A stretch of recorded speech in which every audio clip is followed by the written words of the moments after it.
Good afternoon, everyone, and welcome to the News Behind the News with Raf Kintav on Mix 94.7 FM.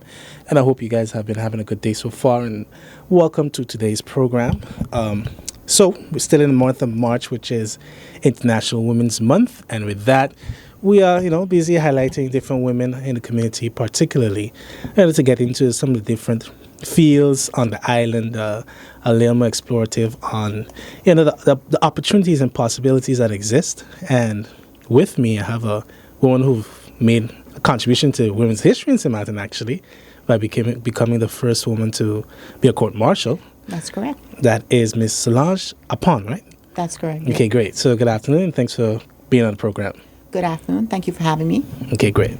So, I guess to start off, I'll have you tell us a bit about yourself, and then we'll get into it. Well, my name is Solange Apon. I was born here in St Maarten. My mother is from town, from Phillipsburg. Actually, she's from Dong Street. When I tell people I'm from Dong Street, I get the look. And my father, he is originally from Indonesia, but moved to St Maarten many, many moons ago and made his St Maarten his home. So I'm a blend of East and West, you could say. Gotcha. Yeah, that's pretty interesting because, of course, with St Maarten being basically a Dutch territory, Indonesia at one point was, until they get their independence. So I'm curious about, I think we'll take it back a bit and tell us about, your memories of your days growing up in St Maarten, especially in town. I grew up, my father's a police officer, or was a police officer. He passed away in 2011.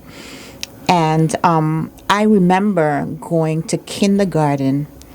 That was a kindergarten right in the alley in front of Pasangrahang.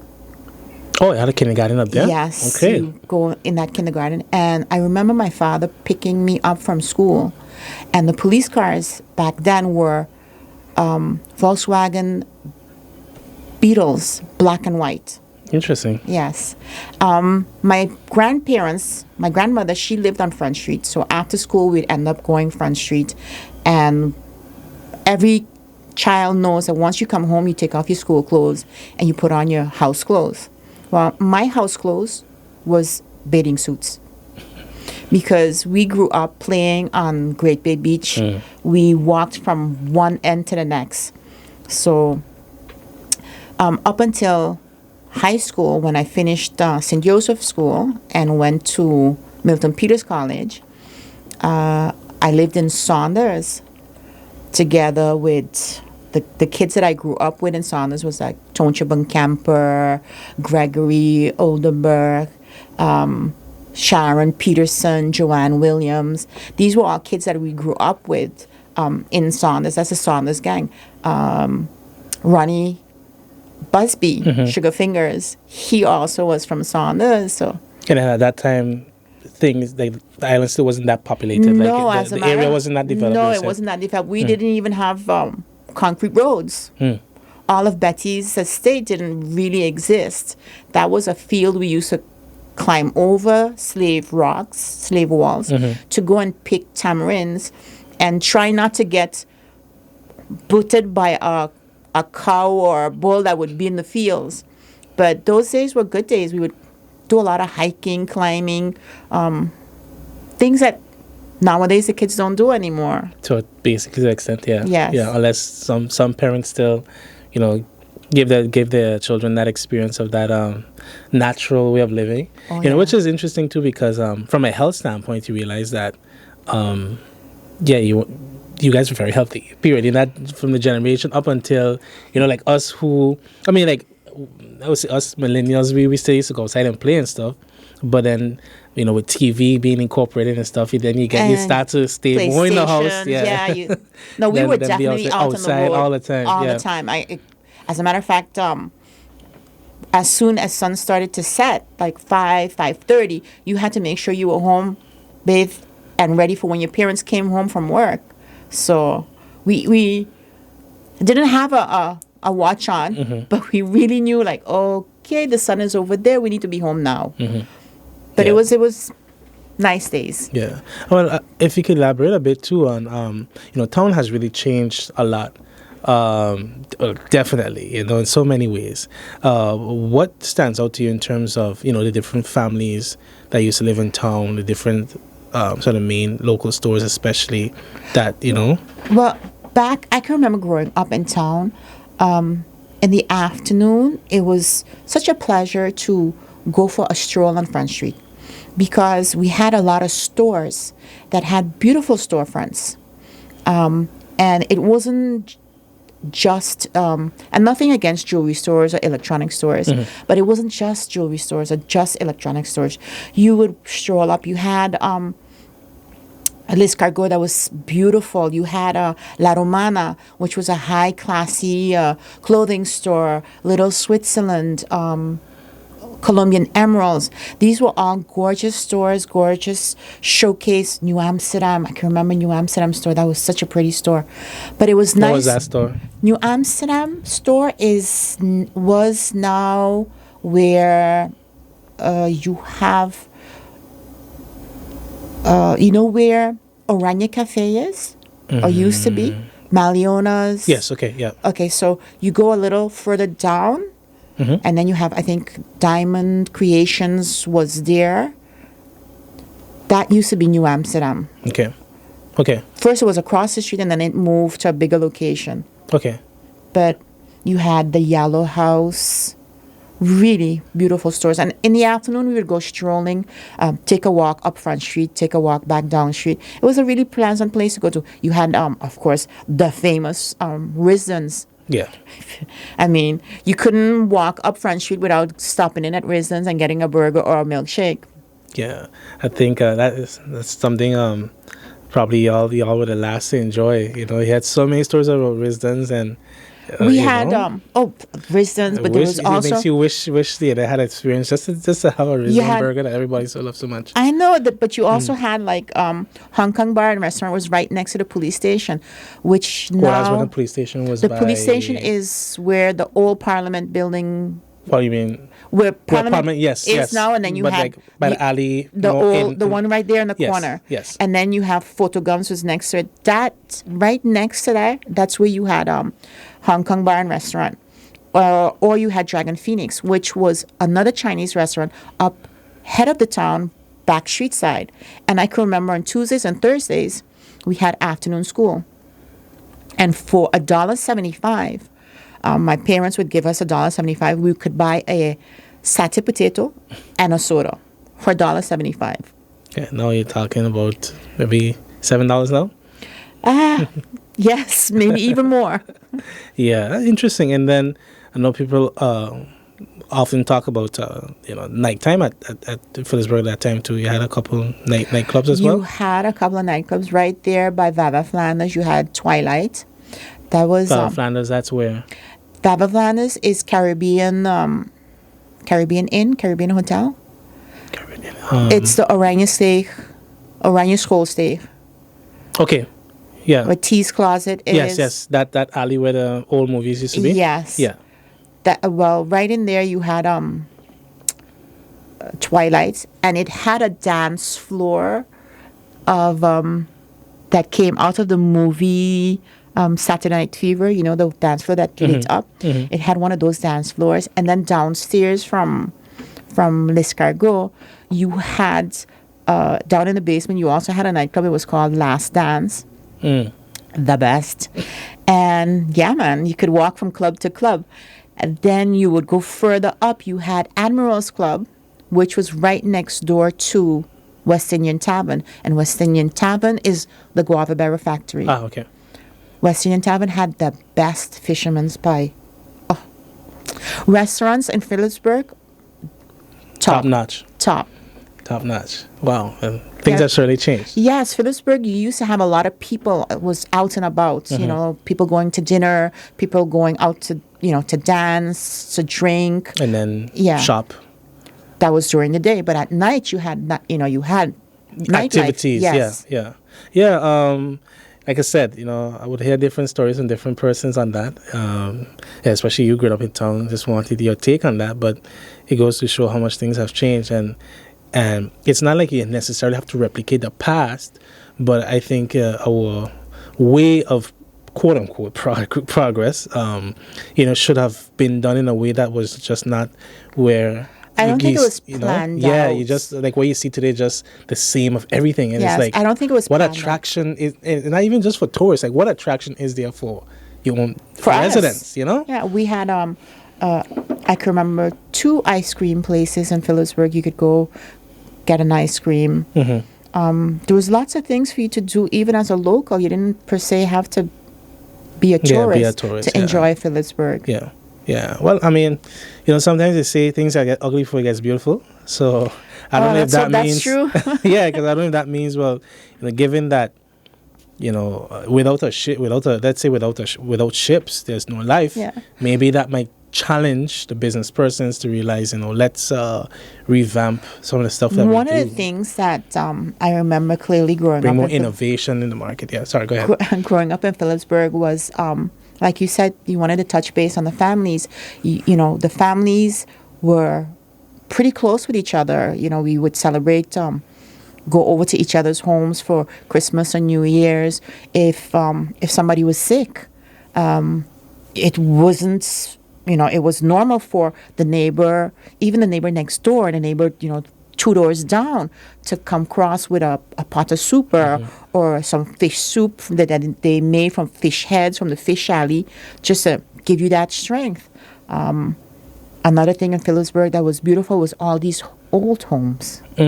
Which, more so in Dog Street, you still see some of them with ruined. Because, for example, like the house I grew up in across from Joe's shop, that's when an old home was basically revamped. But that house is over 60 or 70 years old. Well, you have when you come up Front Street, one of the first old homes was, and still is standing there, thank God, is the Vlon's home, the White House, we call it. And you had where Wayang Doll used to be. That was also it no longer is there. It's replaced by a apartment building called Oceans. Wayang Doll, is it? Yes, it was the only, I think it was the first and only the cat Indonesian restaurant for many years. Okay, no, mix it up with something else. Yeah. No, because so basically where the hotel's in Front Street, Pink Pearl, I think it's called. Before Pink Pearl, you have a apartment building. It's called Oceans. There. Okay. That's where used to have a that's close to the Vlons. I don't know if it belongs to the Vlons. No, it's close to them. Yes. Yeah. That there used to be a West Indian house, and it had the Indonesian restaurant in it. When you come up further, you had right across the street from Vava Flanders, you had Miss Oni's house, which was absolutely, it was to me the prettiest house, West Indian house in town, with a beautiful wooden fence. Then you had my family's home, which still stands there by the skin of its teeth after going through Hurricane Irma. Then you had Lishkago, the Methodist Church. Yeah. And you go up Front Street like that, you had all these beautiful homes. And then it's like from the foot of, more so from Dog Street, as you move uptown, then it starts to diminish. Because then you still have some of the more smaller ones. Some of them kind of refurbished and people live there. And some that just have been vacant from since I was a little child, even way before, So that's another element too. And one of the things I definitely wanted to touch on is your family home, because that in itself has quite a history to that too. We were quite proud to be asked by the Department of Culture if for the Emancipation Day last year, if they could have the ceremonies held around the property of the house, because the main house itself, that used to be a slave depot back in the days. And then after slavery, what happened is that the house was transformed into the family home.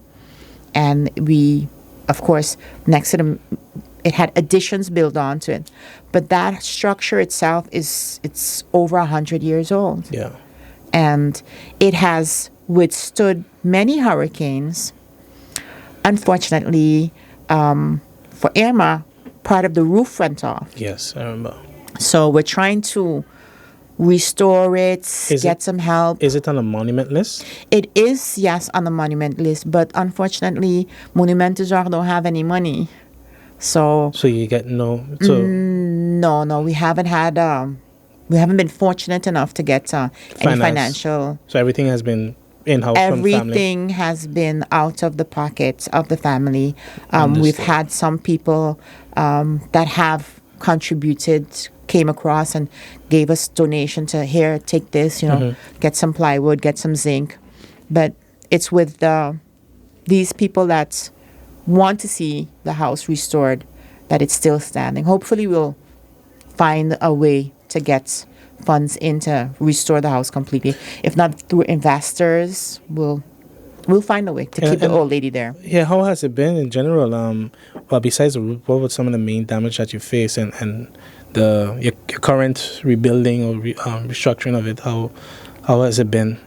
Well, it's been pretty difficult because the front part of the house is it has no solid roof on it, so if we get a heavy rain, it will still leak. The back of the house, that has been repaired so that it's livable. But it's been a struggle. It's been a struggle getting funds to buy material, getting people that know what to do. Because after Irma, everybody's a contractor. Yeah, you definitely don't, with that, you can't afford to get screwed over, basically. Yeah, and it's been difficult because to repair that house, it's just not a normal repair. Yes. It has to be restored. Yes. So correct. it's very difficult to find somebody that can restore it. So what we've been trying to do right now is just to put the roof on and make it as pretty on the outside as possible, so that when the tourists do come up Front Street, they can still see the facade, and take pictures of what it once used to be. The inside, we still have to work on. There's a lot to do. Okay, and there's no one here who works particularly with, refurbishing or restoring old buildings and artifacts and stuff? Or in a nearby island, one of the... there are definitely people in nearby islands that would be able to do it, but it's just the money to have them come over and, pay for this. And do the work. Yeah, of course, yeah. Okay, understood. That's pretty cool. So with that, did you ever get a backstory on how your family got that house? I'm pretty sure that might be interesting. No, that house, from my knowledge, has always been in the family. Okay. If you go to Cadastre and you ask for what they call an inzage title search, there is no inzages. That house was granted to my family through what they call a schabinale akte, which was something granted by the kingdom. That's interesting. Yeah. First time I'm hearing that. First time I heard about it too. No, that's interesting. Yeah. I wonder if other persons have. I am sure that there's more people that got their properties through schabinale aktes. But a person who we could ask is Mr. Blyden. Yeah, makes sense for sure. Mr. Blyden is our walking treasure chest of historical facts.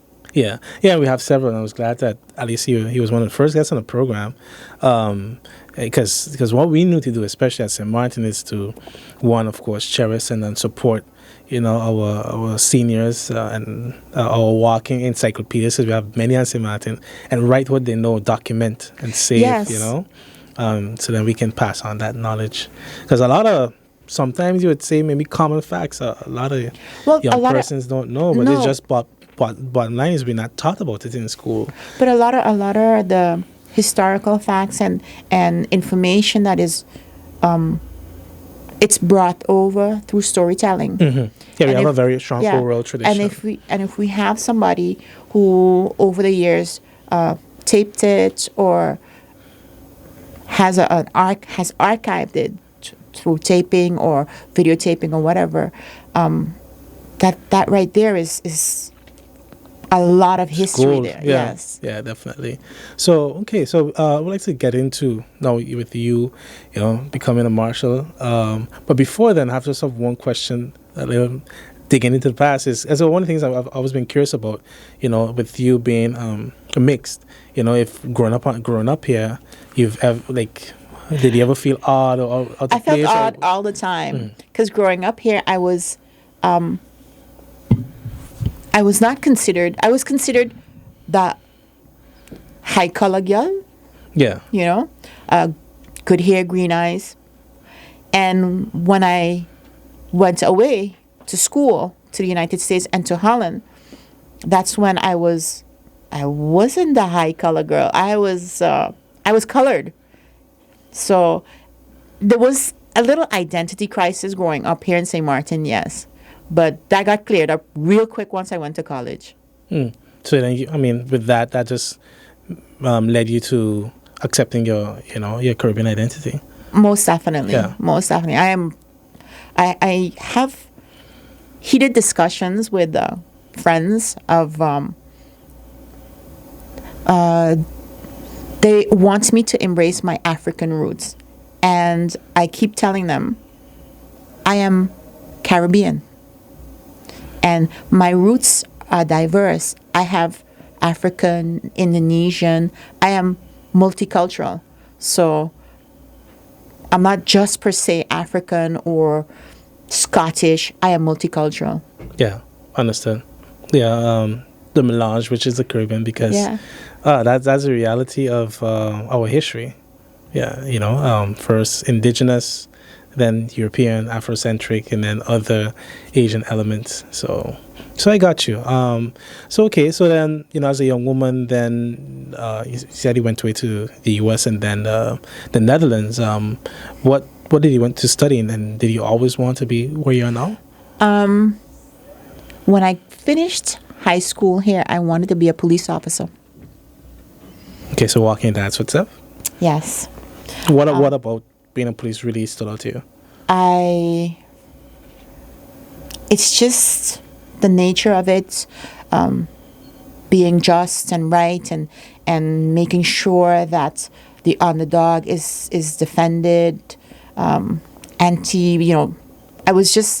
wanted to be a police officer, and I wanted to be a crime scene investigator because I like nitpicking things apart and finding out, who did what.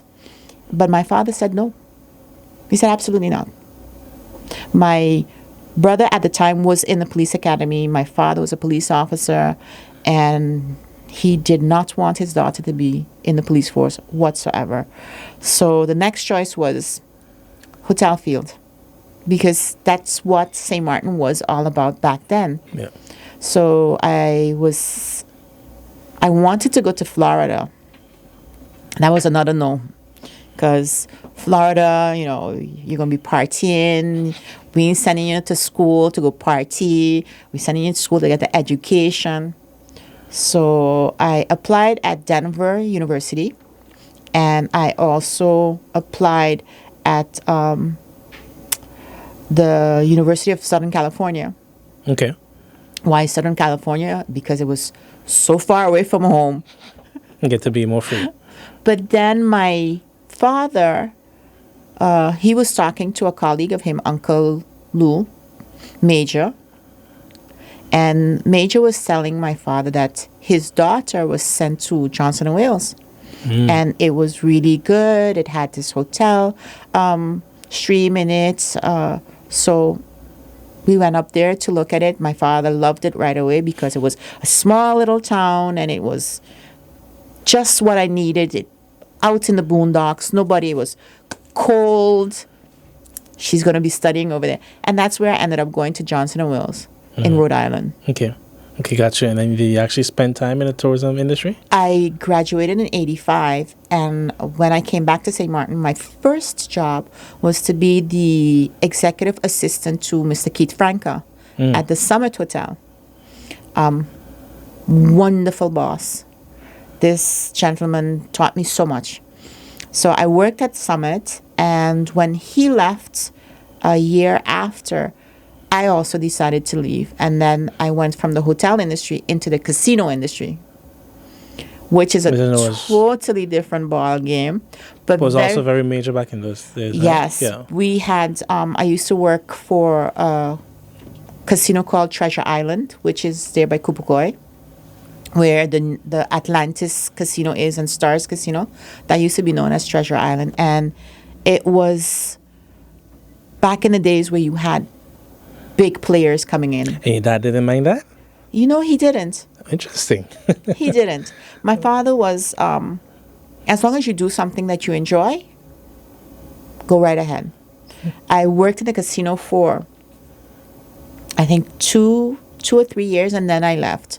I met my husband and moved to France and ended up working in the restaurant business over there. Totally different restaurant business, is nothing like St Maarten business. So gain experience over there, and then Wait, say nothing like St Maarten. What's that? well, you know, in France, when you go to work and you're a waiter in France, you're not only a waiter. You have to clean your station. You have to restock your station. You have to do all the things that here in St Maarten is the cleaning staff does that. Gotcha. Okay. No, you do that. So, but it was very good experience. And I came back to St. Maarten right after Irma. No, sorry, right after Louis. Okay. I came back to St. Maarten right after Louis, and there was no hotels. So for a year, I actually didn't do much. I did some sales for prime distributors. I worked for a tourist magazine. And my father, who at the time was a marshal, him and Tallboy were marshals together. They had an office together. My father kept asking me, "You don't want to be a marshal?" And I'm like, "No." Who wants to go work with your parents, you know? It's like, "No, thanks, Dad. No, I'll find something to do." And after a year of not really finding something that I wanted to do, I said to my father, and he kept asking me, I said, okay, I'll come and help you in the office. And I started doing administration for him, you know, making up his documents for him. And that's how I slowly started to learn about what he actually did. And when he would have me do it, he would explain to me, "I'm doing this because this and this and this, and the law is this and this and this, and this is how it works." And then I think I worked for him like a good year. And then he said, "You sure you don't want to do this?" And I was like, "You know what? Let me try." And he applied, because as back then, it was an apprenticeship. Unlike in Holland, where you go and study to become a deurwaarder, here it was an apprenticeship. So he applied for me, and I got accepted. The Department of Justice, the Minister of Justice, and the President of the court, they agreed, and I started to train with my father. Oh, like I said, you don't want to work for your parents, because my father's really a hard taskmaster. And a lot of times I felt that he felt that I should know things, and I would be like, how am I supposed to know this? Osmosis? You know, you need to explain it to me. But that's how I got into the field of becoming a deurwaarder, or gerechtsdeurwaarder, because we have different deurwaarders, different marshals. You have tax marshals and you have civil marshals. I'm a civil marshal. Okay, and can you be both? Or not really. No, not really. Tax marshal actually is a civil servant, and a civil marshal is independent, like a lawyer or a notary would be. Gotcha. Yeah. Okay, so we're going to take a quick break and we'll be right back. Good afternoon, everyone, and welcome back to the News Behind the News with Ralph Kintav on Mix 94.7 FM. And I am joined with Miss Solange Apon, court marshal, who basically, is now going to be explaining us her world, in terms of her career. Yeah. Because like I said, in many persons that I've interviewed, I find, people have, we have a lot of interesting people on St Maarten. People who do great work, and even if it's just their job, I find that there's quite a diversity of things that exist that we can especially showcase to our youth, showcasing to our youth more besides just being a servant, working in the tourism industry, but it's entrepreneurship, the legal system, finance, the financial industry, banking, etc., to push our youth much more further, push them to be leaders and so forth. So So you started to detail basically how you got your start with your dad and so forth. So with that, what was one of the key lessons that you learned in the process?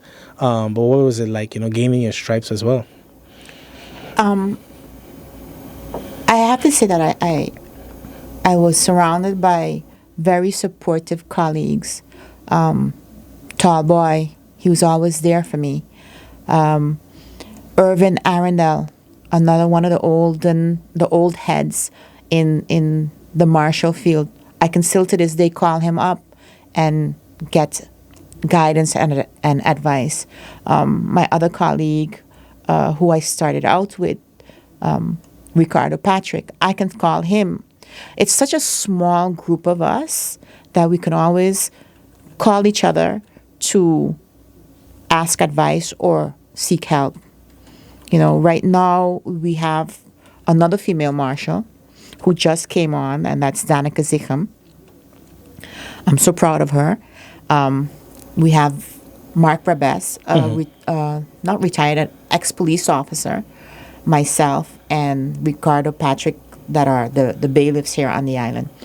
But yeah, I had a lot of support. I had a lot of people that I could turn to, even colleagues in Curacao that I could call up, and I have them on WhatsApp, because we've gotten so close. Yeah. Oh, yeah, because especially since it was Netherlands, Antilles. Yes. Yeah. They're just a phone call away. So anytime I need advice or I need help, because it's not always you get the same kind of case. Sometimes you might get a case that you've never had before. Like I've never had to do what they call a gijzeling, actually putting somebody in detention until they pay their debts. I never had to do anything like that. But Tallboy did at one point in time, and he told me about it. So if you get to that, Tallboy, yeah, as big as he was, yeah. Yeah, when you get to these cases that you've never handled before, you can always call a colleague. Like, listen, have you ever done this before? How did you do it? What's your advice? So you can always get help. Yeah. And as a female, gaining your stripes, I don't think I ever had a problem with not getting the respect. Anybody that knows me can tell you that I have a very forceful character. So I think that's carried me along quite a lot. But it's not always you go in there, you kick down doors. Understand. As a bailiff, you also have to have some kind of compassion, because you're not there to kill anyone. Yeah, to take, and yeah, I got you. You're there to help them through a bad situation, as gently as possible. Yeah. Yeah, you have to show a level of empathy. Yes. Yeah. So, and I've always had that I could be able to connect with people where that's concerned. So a lot of times I would get people that would say, boy, Miss Apon is, that also depending on how you reacted to me or you treated me. But then you also would get those people say, boy, Miss Apon, she really was kind, and she let me move out on my own and didn't put me out to embarrass me. It's not only is it you have to be you have to know psychology a little bit when you're dealing with people. Yeah. Yeah. And I'm curious about what are some of the challenges that you have to go through, as a bailiff, but also before you answer that, I know you shared that in the beginning, before you could have become one through an apprenticeship. Is that still the case, or do you now have to have a specific background? No, that's still, for St Maarten, that's still the case. Okay. But it's something that I would like to, I would like for it to be a little bit more structured. I understand. So that we can get more people who's interested in becoming a deurwaarder to become a deurwaarder. Because you would say there's definitely a need for more. I don't think there's a need for more deurwaarders. I think 4 deurwaarders is more than enough for the island, but I think as an office you can grow. Okay, I understand. Right? And then when a deurwaarder leaves, you have a deurwaarder that comes in. Yeah, like a deputy. So, that they just, it flows. And so you keep that flow continuous. I understand. And it's also best to have a deurwaarder that knows the island, that knows the people. Of course, yeah. Yeah. And there wasn't tall boy. Once again, my father, they knew everybody. And as you get into the business with years, you also know a lot of people. So once you get a trainee under you, you could train them and you could say, oh, well, you know, that's Ralph Cantab. You know, his father is so-and-so and his mother is so-and-so. He belonged to the Cantabs from Dong Street there. So you need people in this field that know people. Connected, yeah. Yeah. Yeah. Yeah, so then, some of the challenges that, you face in this field, I can imagine one of the things in particular is reaching people. So what is it like, an average day, and the hurdles that you've had to cross or overcome? Well, one of my tools to get in touch with you is Facebook. I will look you up and reach out to you through Facebook or through somebody that knows you on Facebook. And it has worked many a times. So I do get those people, or like I said, you know a last name, so you have friends that have the same last name. It's like, do you know this person? How can I get a hold of this person? And that's how you get to get these people. Gotcha. So another thing I'm curious about, you guys work strictly for St Maarten, or do you also work for the Sabre and Stacia as well? Yeah, I just came back from Stacia. I was there Friday for the whole day, and I also work in Sabre. So we do Sabre and Stacia cases. We serve summonses or judgments. We also execute the judgment. So, and how is that structured? Do you go as a certain, let's say every 2 weeks in a month? How is that like? Well, because those islands are much smaller, the caseload is not as much. Okay. What we try to do is we try to get as much work as possible that is worth it to go over. Unless it's an emergency case, then we would fly over.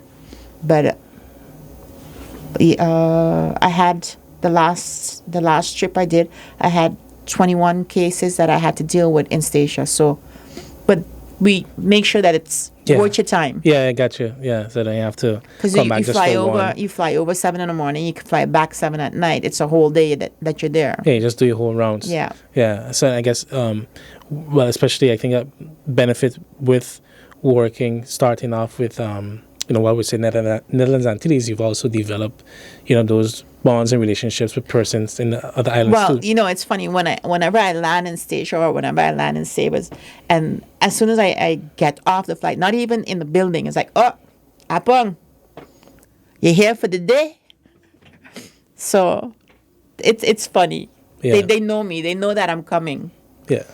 So get this stuff in order. But I don't hide either. No? Some of them would come like, hey, Mr. Pong, they tell me I was here by Eddie's, drinking coffee. You got anything for me? Because I know you got something for me, no?